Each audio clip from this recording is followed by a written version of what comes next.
Dangerous Assignment. Transcribed, starring Brian Donlevy as Steve Mitchell.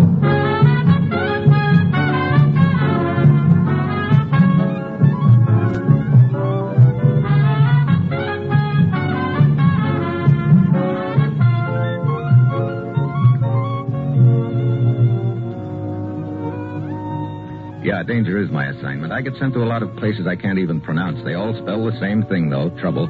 But when I walk into the commissioner's office, I don't realize that this assignment's going to show me that sometimes the only way to let a little light in on a deal is through a bullet hole.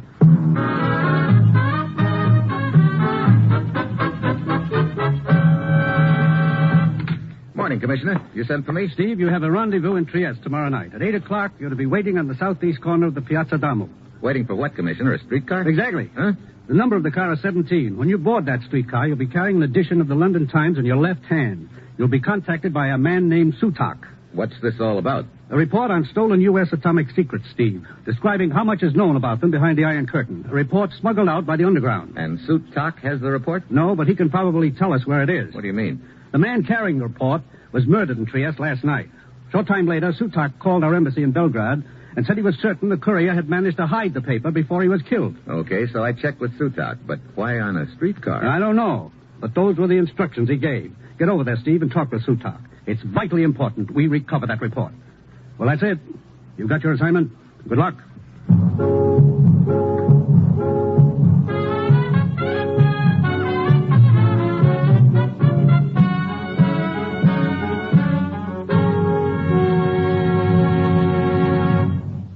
The National Broadcasting Company is presenting Dangerous Assignment, starring Brian Donlevy in the role of Steve Mitchell, colorful two-fisted government agent. At all those places of the world where danger and intrigue walk hand in hand, there you will find Steve Mitchell on another dangerous assignment. A new year is almost upon us, and tonight across the nation, NBC will present an all-star parade of bands to welcome in young 1953 in all of our country's time zones. Yes, from New York City's Times Square to San Francisco's Golden Gate, you can ring out the old and ring in the new with such famous orchestras as Guy Lombardo, Freddie Martin, Charlie Spivak, Harry James, Stan Kenton, Duke Ellington, and Woody Herman, all playing for you tonight on the NBC Radio Network. So wherever you are across this great land, this NBC station will broadcast music and merriment to welcome in the new year at your home. So let the familiar three chimes be your invitation to New Year's Eve entertainment.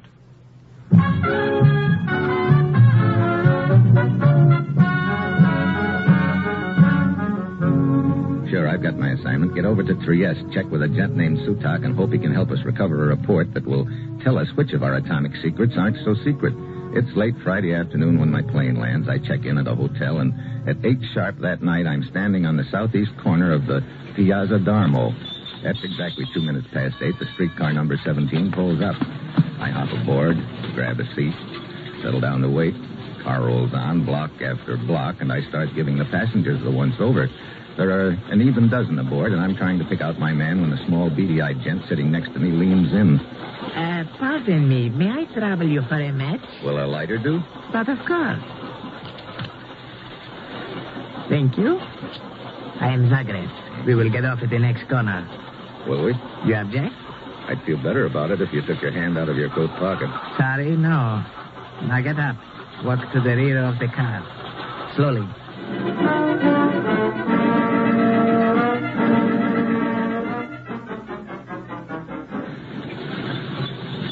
When the streetcar grinds to a stop at the corner, I step down, then whirl suddenly and grab. He ducks under and the gun barks.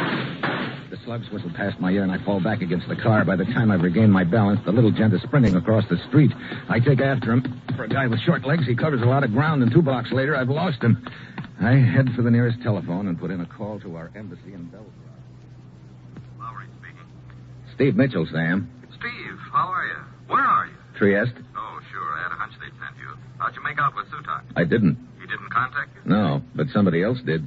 Some character named Zagreb bums me for a cigarette and then tries to blow my brains out. Are you okay? Yeah. Look, Sam, about that phone call Sutak made to the embassy. Yeah, one of the undersecretaries took it. And he had the call traced, if that's what you're interested in. I am. The call was made from a shop 603 Via Maggiore there in Trieste. I'm on my way.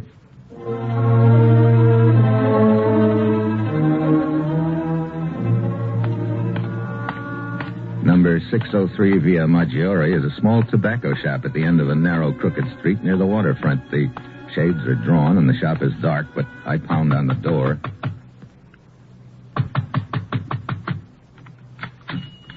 Yes? What is it, senor? I'm looking for Joseph Sutak. Who are you? What do you want with him? My name's Mitchell. Here are my credentials. Oh, yes. Yes, I see. I'm his friend, Guido. Are you the man he was to meet? That's right, only we missed connections. Do you know where he is, Guido? But of course. He's working. Where? The streetcar. He runs it. He runs the... Oh, great. No wonder that's where we were to meet. How is it that you did not meet, eh? Somebody with a gun eased me off the streetcar before we could. A guy named Zagreb. Ever hear of him? No. Where did this happen, eh? I don't remember the street, but it was near a large cathedral. Oh, yes, I know. From there, it is at least an hour ride to the end of the line. Joseph always has a coffee at the depot. If you hurry, you can probably catch me there.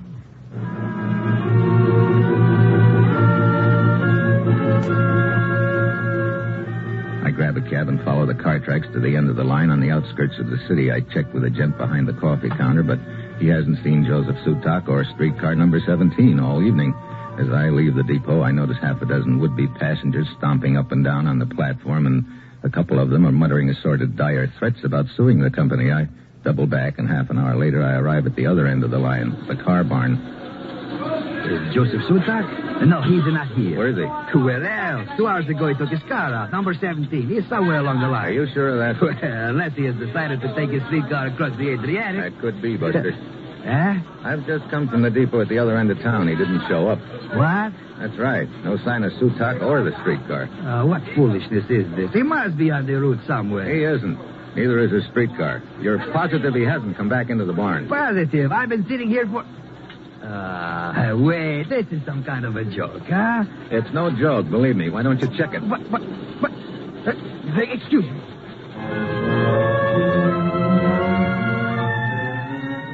He grabs the telephone, and then his Adam's apple starts bobbing up and down like a yo-yo as he makes a few frantic calls.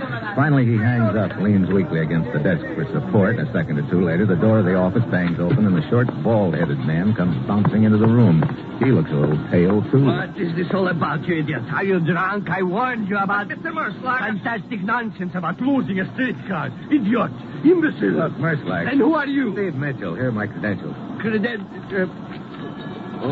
An American agent, I see. I am the supervisor here. What is it you wish? I'm looking for Joseph Sutak. Seems he's disappeared. Oh, this idiot dispatcher Armando was telling me impossible. But, Mr. Merslag, I've called the repair shop, the watchman, the depot. No one has seen. There must have been a breakdown, an accident. But I've had no report. Fool, then what do you think has happened? But I don't... Do you want me to believe Sutak has vanished into thin air? His streetcar, too? But I... Come, quiet. Come along, Mr. Mitchell. We'll get to the bottom of this. What don't bother.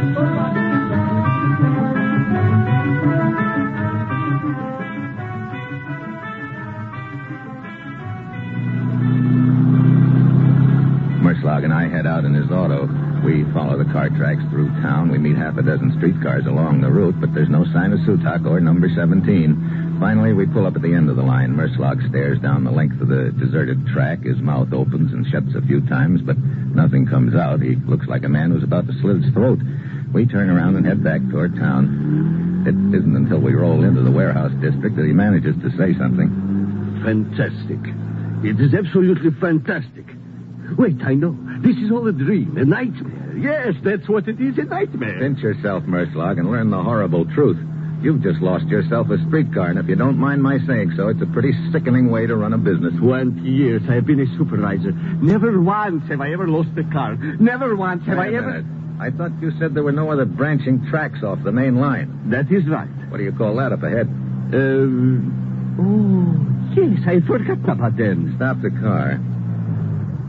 This track is no longer used. You see, it belonged once to the railroad company. Where does it lead to? It runs along the building here. Yes, you see? Yeah, come on. Mr. Mitchell, do you think it is possible we will find it here? Could be. Looks like the tracks run right into the warehouse. Yes, I think you are right, of course. Now, we can roll up this door and have a look. It's locked. Oh, there must be another door. Perhaps along the side of the warehouse or around the back. Yeah. You take the side of the building, and I'll go around the other way. I'll meet you around back.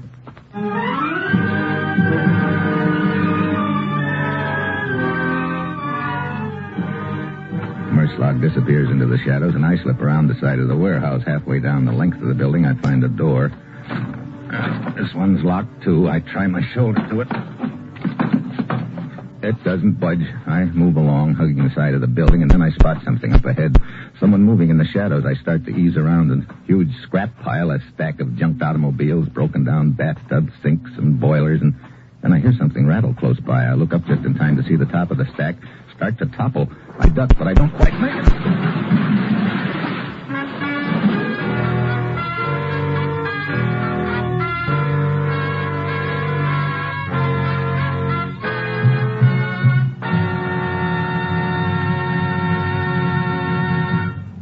Steve Mitchell will continue his dangerous assignment in just a moment.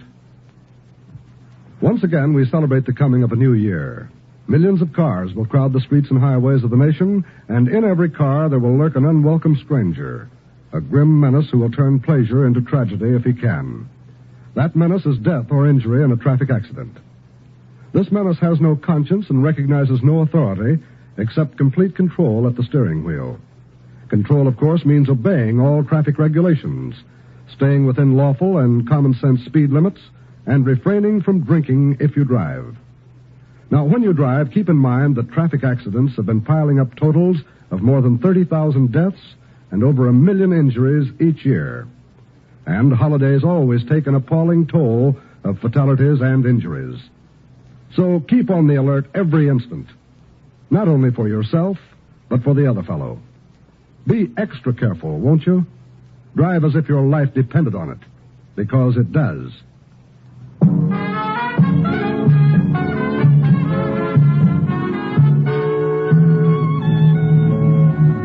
Now back to Dangerous Assignment and Brian Donlevy as Steve Mitchell.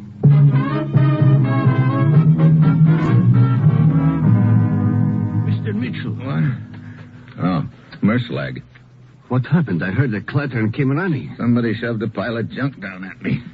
Hey, how about getting this thing off my chest? Oh, of course. Oh, brother. Now I've seen everything. Huh? During my time, I've been hit by everything but the kitchen sink. So? So now I've been hit by the kitchen sink. Oh, yes, and a good-sized one. Fortunate he did not strike you a direct blow. Come on. I still want to take a look in that warehouse. You see? A small window up there. Yeah. I can climb up these crates. Be careful. Careful, Mitchell. Now.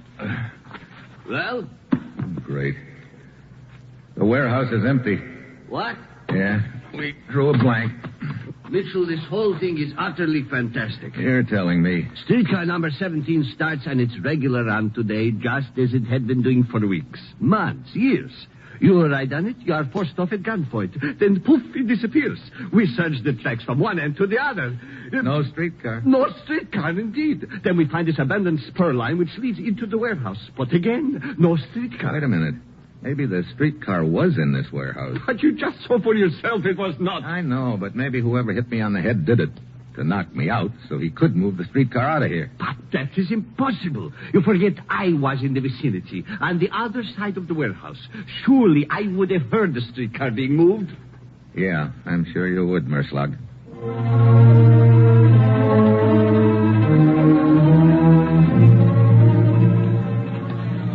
Mr. Merslog. What? Oh, Armando.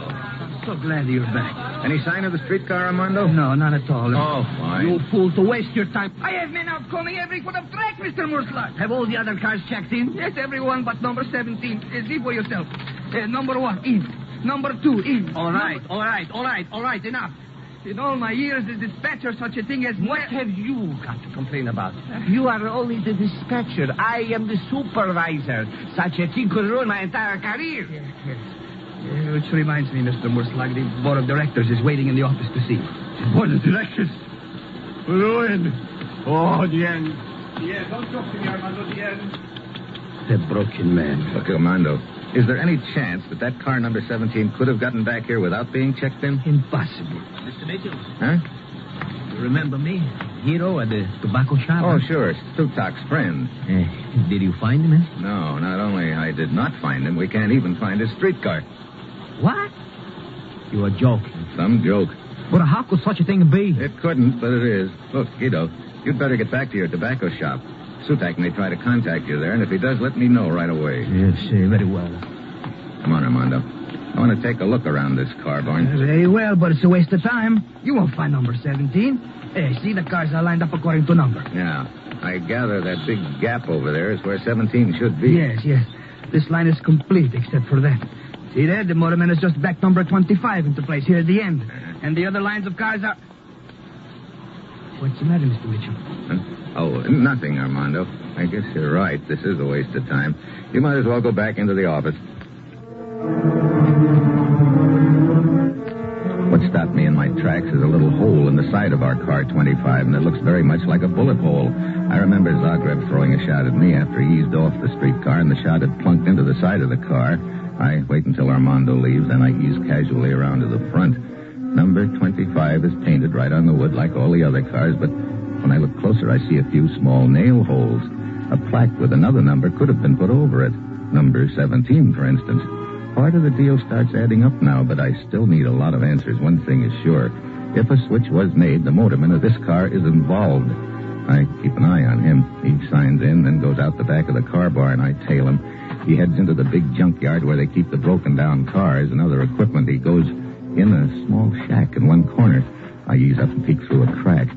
He's bending over a guy who's tied up on the floor, a guy who figures to be Sutak. I start toward the door, but stumble over a piece of scrap metal. The motorman comes charging out the door. I'm ready for him. I go inside and pull the gag off Sutak's mouth.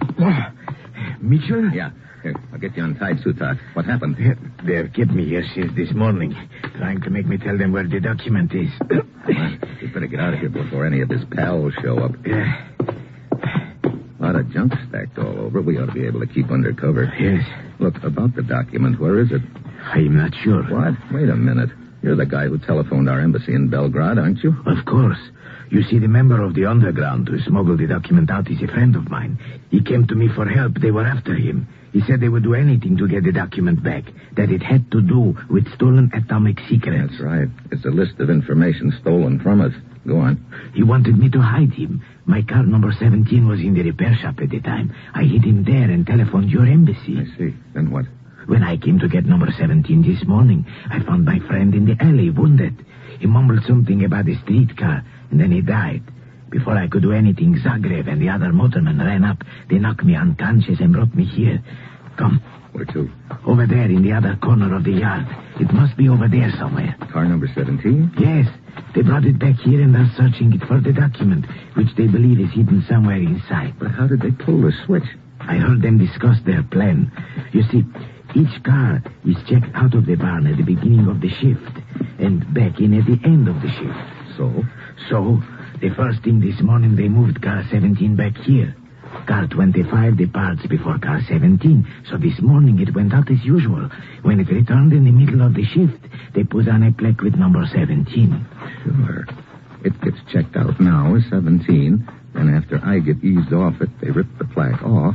It gets checked back in under its right number, 25. So according to the records, 25 checked out and in, 17 checked out but did not check in. And all the time, 17 was roosting back here in the junkyard. A pretty neat way to stall for time while they search it. Wait. That car over there. Yeah, flashlight moving around in it. Come on, we'll ease up to it. The front end. It's smashed in. Boards pried loose. Sure, that figures. They'd want to get that number off it and make it look like a junked car. Yes. Hold it. The light went out inside. Somebody is coming. Get down. Now. What? Drop the gun, Zagreb. No, get back. I said drop it.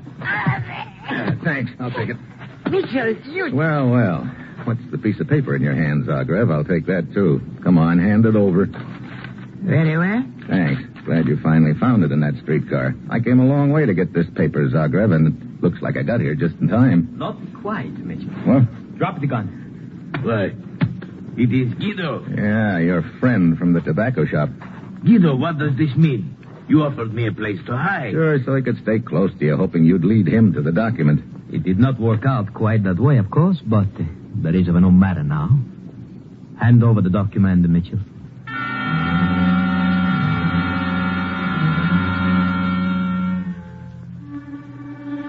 I know as soon as I do, Sutak and I are cooked, then I spot something on the ground with the other junk. It's a length of pipe about 10 feet long. I hold out the document as if to hand it over, then I drop it to the ground. Mitchell. He did that deliberately. Sorry, I'll pick it up. Oh, no. Oh, I won't fall for that trick, Mitchell. You bend over, pick it up, and then grab your gun on the ground, huh? Step back. I would pick it up. He says just what I want him to say.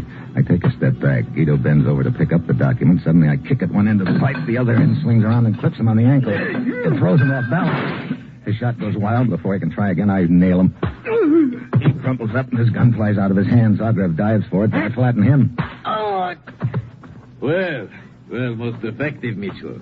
Maybe I should have saved one of them for you, Sutak, after the beating they gave you.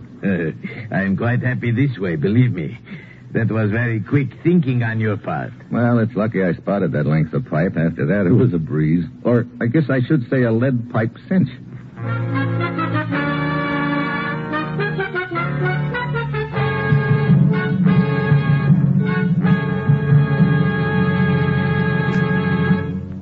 Our star, Brian Donlevy, will return in just a moment. Tomorrow, New Year's Day, this station of the NBC Radio Network will broadcast 2 classic football bowl games. From Dallas, Texas, home of the famed Cotton Bowl, NBC will broadcast the game between the University of Texas Longhorns and the University of Tennessee Volunteers. Mike Side for NBC at Dallas will be Lindsey Nelson and Bob Murphy to bring you every exciting play as Texas, Southwest Conference champions, and Tennessee, one of the fine teams of the Southeast, clash in this traditional New Year's Day bowl game. Then, following the Cotton Bowl game, NBC will switch controls to Pasadena, California for the granddaddy of all bowl games, the Rose Bowl. Al Helfer and Braven Dyer will handle the Rose Bowl play-by-play broadcast between the Trojans of Southern California and the Badgers of Wisconsin. So here's our invitation to you to be set side tomorrow when NBC broadcasts both the Cotton Bowl and the Rose Bowl football games. Remember, NBC brings you the top sporting events the year around.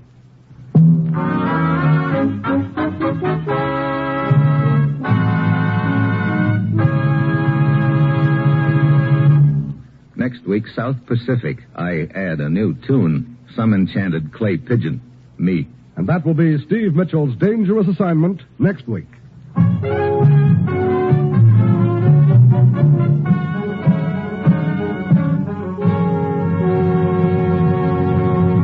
Included in tonight's cast were Paul Frees, Dan Riss, Tony Barrett, Paul Duboff, and Herb Ellis. This is John Storm speaking. Dangerous Assignment, starring Brian Donlevy as Steve Mitchell with Herb Ellis as the commissioner, is written by Bob Reif and Adrian John Doe and is directed by Bill Karn. Be with us again next week at this time when Brian Donlevy, starring in the role of Steve Mitchell, will embark on another transcribed Dangerous Assignment. Tomorrow, hear both Truth or Consequences and Father Knows Best on NBC.